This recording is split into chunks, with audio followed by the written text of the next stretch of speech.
I was willing to let the political chips fall where they may. I didn't necessarily know what I was doing, if what I was doing was right politically, but I didn't really care. I would have been able to look in the mirror, win, lose, or draw in the election of 2022, knowing I did the right thing. And that's what we should be doing.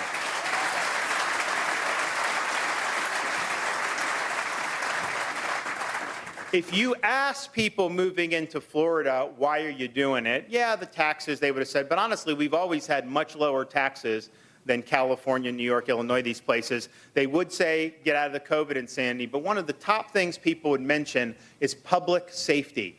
Because what we've seen in these deep blue jurisdictions across the country are political leaders and ideologues turning their back on police, turning their back on tough on crime policies, and causing the destruction of the quality of life in so many cities throughout our country. You look at a place like San Francisco, it's been hollowed out, largely because of the crime problem, because they weren't holding people accountable. You had rioting in there and other parts of the country that was allowed to go on unabated.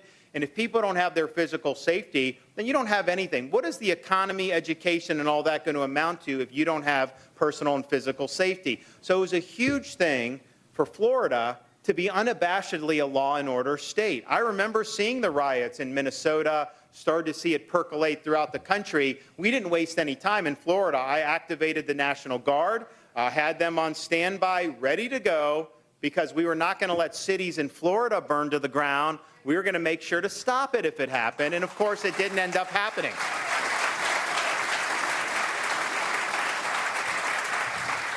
And so you had a movement to defund the law enforcement, thinking that what, if somebody robs your house, you're going to call out a social worker to help, what, convince the bad guy to leave you alone? That doesn't work that way. And so they were slashing money from the police. We refused to do that in Florida. In fact, I signed legislation prohibiting local governments from defunding the police. And so if you had a city, like if Atlanta wanted to take it out, we'd put it back in and make sure the cops were able to be on the street. That's what we need to be safe.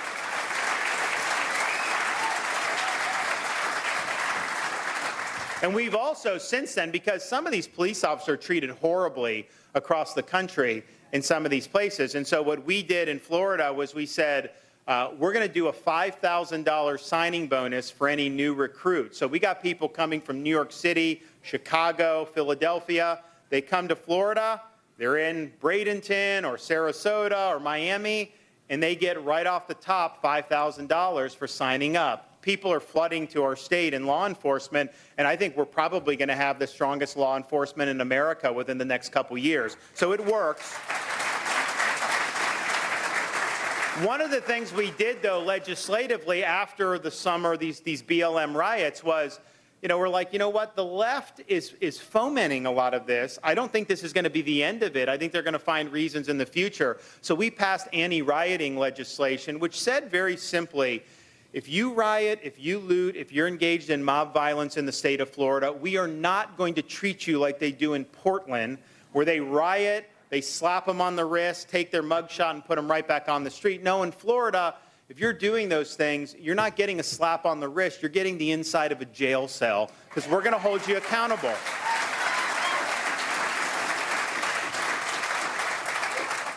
And I'm happy to report that that anti-rioting legislation was actually condemned by the United Nations. I know I'm on the right track if the UN doesn't like it.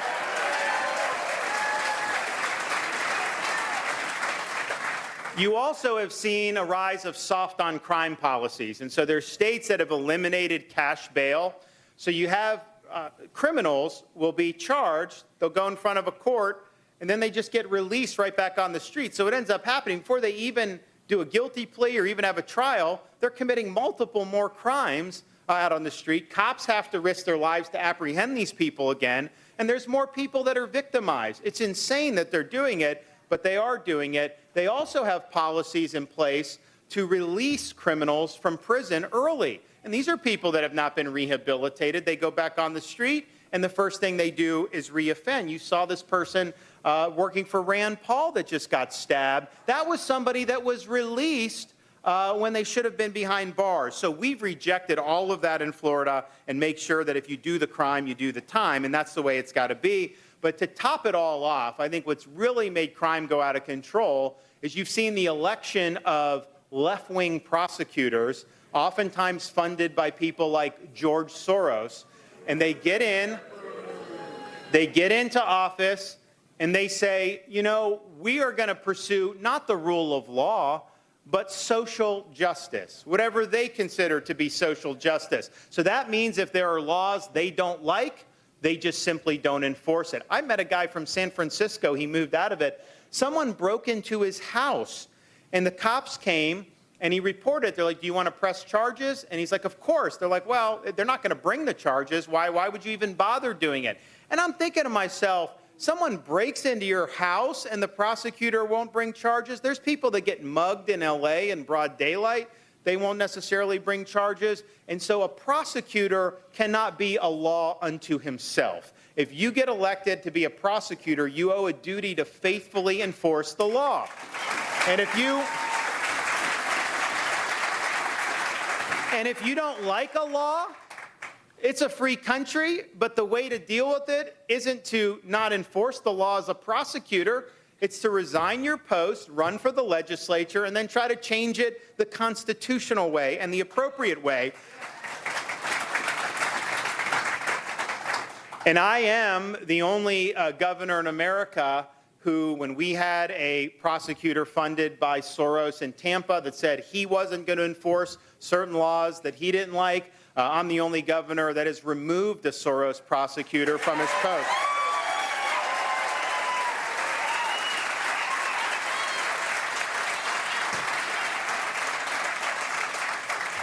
One of the things with respect to law and order, to me, is having control over your borders and making sure that you don't have illegal immigration and you don't have drugs pouring in.